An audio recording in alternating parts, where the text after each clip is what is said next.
I have two words for you. Head empty. Welcome to Green Guide to Battletech.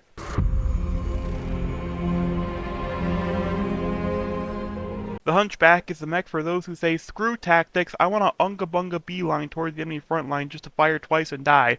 What do you mean this is a bodyguard mech? The only bodies I'm guarding are the smoke remains of my cored enemies. So what if it's got suboptimal range and average movement? Of course I can close the distance fast enough to get plenty of use out of the cannon before, okay, maybe not. The mech warrior sitting behind the cockpit glass of Hunchback has a bit of a reputation for biting off more than they can chew because, while yes, the cannon in the Hunch is big and deals a lot of damage, the Hunchback is far from invincible. To explain why, let's look at the equipment distribution. If you suffer a crit to the right torso, you lose your only good gun on this mech, and you can now contribute as much to the fight as the guy throwing rocks from his glass house. Meanwhile, a crit to the left torso means ammo explosion, and now you're contributing as much as the glass house itself. Because of this, even though you have above average armor, your overall survivability is absolute shit. This leans into the Hunchback's true role, a frontline bodyguard mech, sitting just behind your main tank so you can't be shot, while slapping the shit out of any flankers trying to line up back shots. While most bodyguards like Centurion and Vindicator tend to help out the longer range units like the Awesome or Catapult, Hunchbacks don't have any long range guns themselves, so they want to sit a little closer to the front line when compared to other bodyguards. Oh, we're on the variants already?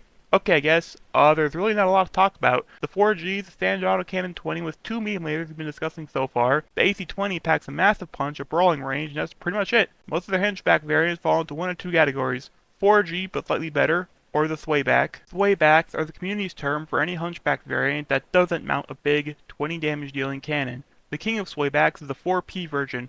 4P, I assume, stands for 4,000 pews because this thing replaced the autocannon with a 6-pack of medium lasers, bringing the total number of them to 8 when you factor in the arms, and some more heatsinks. While I personally dislike all Swayback variants, I will admit this one is pretty effective.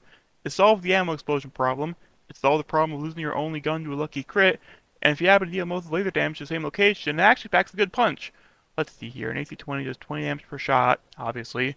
A medium laser deals 5 damage per shot, 5 times 6 is 30, and 30 is greater than 20, so you could, theoretically, deal more damage per turn than the base variant if you get lucky. There are some boring variants too, like swapping the cannon to LRMs or SRMs or smaller cannons, but personally I love the periphery design of the 5H variant. It's a standard Hunchback with most of the armor missing, but it keeps the autocannon and adds in 60 rocket launcher tubes. These rocket launchers do a silly amount of damage per tonnage and add a really good crit-seeking weapon to combo with the holes punched in by the AC-20, but this design is not making it back to base. Not only does it have less armor, but rocket launchers are single-shot weapons, so if you miss them all, you're out of ammo with them, and all you have now is a Hunchback with no armor. And with that, all we have left to talk about is the Clanner 2C variant, the most clan-headed thing the Clanner's ever built. Delete almost all of the armor, make the engine more fragile, reduce your ammo count, and add a second massive cannon. Oh, and don't forget to make it a double-barreled autocannon, cause why the hell not? This thing will delete almost any enemy so long as it is only one enemy. It was literally built to kill one thing and then blow up immediately like a Voltorb that forgot the order of operations.